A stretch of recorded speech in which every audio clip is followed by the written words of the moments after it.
Bakit pag magkagalit ang tao, hindi mag-iimikan at sobra niyo na kinaiinisan ang isa't isa? Hanggang sa hindi niyo na namamalayan ang tagal niyo na palang hindi nagpapansinan. Bakit nga ba? Dahil ba sa sama ng loob o maling nagawa o dahil sa mataas na pride?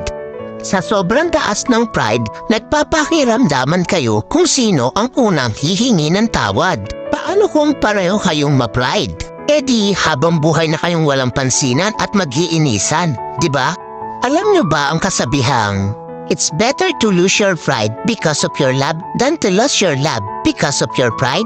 Hindi naman masama kung itapon mo muna ang pride mo para sa taong mahalaga sa'yo. Kaysa naman itapon mo yung pinagsamahan nyo ng dahil lang sa pride mo.